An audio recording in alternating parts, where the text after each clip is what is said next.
I am entitled to miracles, and let all miracles replace all grievances, or something like that.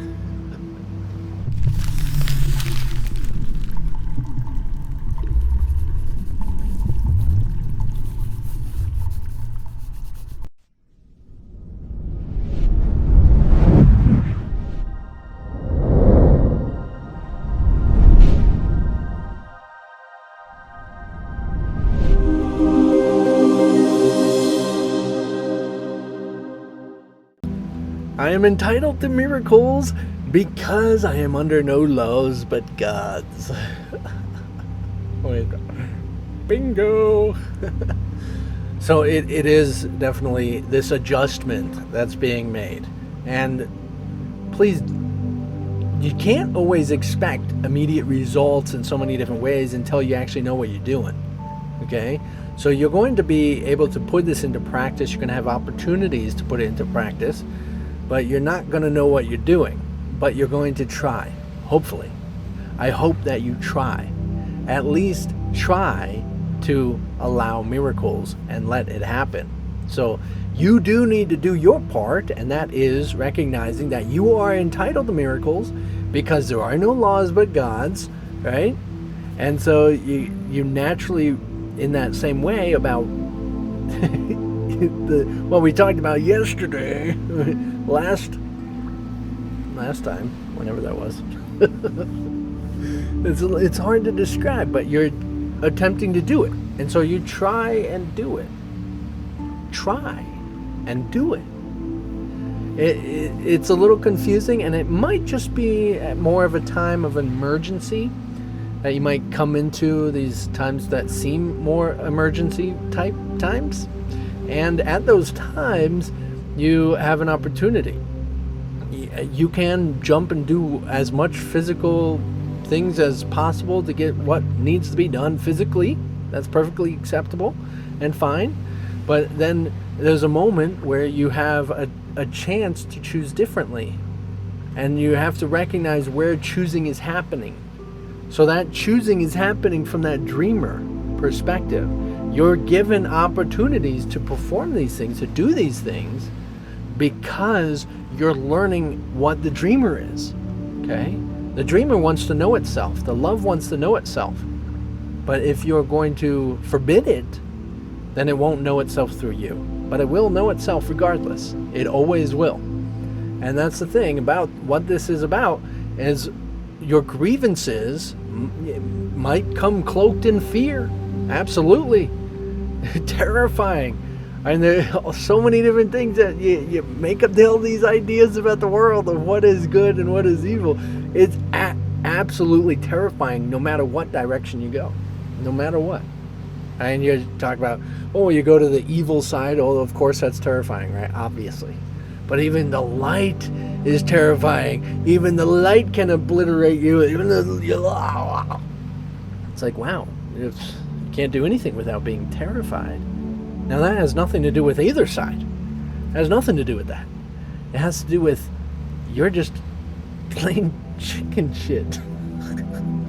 I was trying to stop myself from saying it. You're just a scaredy cat.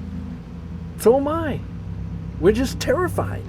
We have literally this separation experience comes hand in hand with terror. Absolute terror. So we have to train ourselves slowly. Right? And to get all the steps of the experience, Stairway to Heaven is not an escalator. It's not an elevator. No, it's a stairway. And you're taking all the steps. If you just went on the elevator and went up, terrified, you will think heaven is hell. And it makes no difference. You bring terror with you. You bring the fear with you. It's not there. No. It's with you. So until you're learning how to get out of it, learning how to relax, learning how to think differently, learning how to choose differently, which this world is for, right? You're not going to be able to recognize heaven. You won't be in heaven. You would be in hell in heaven. You would think you deserve hell. It's a pretty interesting thing about how this mind is all made in a confusion, separation. Nothing makes sense anymore. In any case, using these terms metaphorically about heaven and such, but the spiritual universe is in that same process, unveiling itself through you. But you have to unveil it. It can't unveil itself without you. You can't make decisions for those laws of God without making the decisions yourself. You have to make the decisions. Nothing else comes in. Nope. You're going to see physicality as long as you are choosing physicality.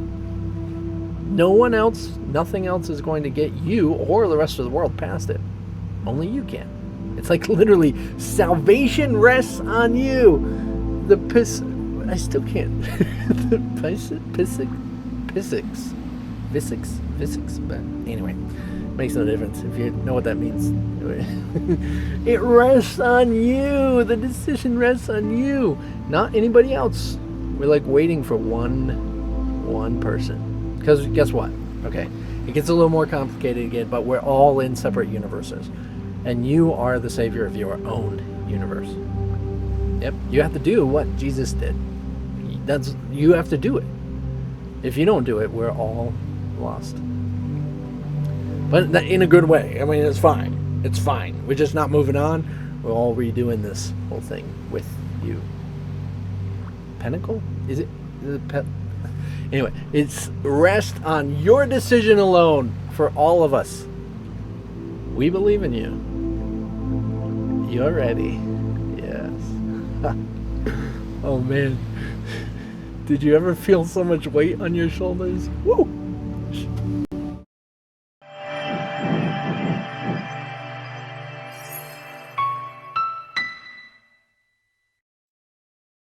Yes, we're all in our own separate universes, but in a way that it's written around you. So really there only is the one that is you, but you think we're all here too, and so we all have our own one universe. So it gets a little confusing, but really it's just you, and this is all relying on you. And so your grievances maintain the physical world. Your grievances, your resentments all maintain this perspective for all of us. And when you let go of them, we all let go of them. It's a natural occurrence because we're all really just in your own dream mind. Hello. Hi, Johnny. Wake up, Johnny.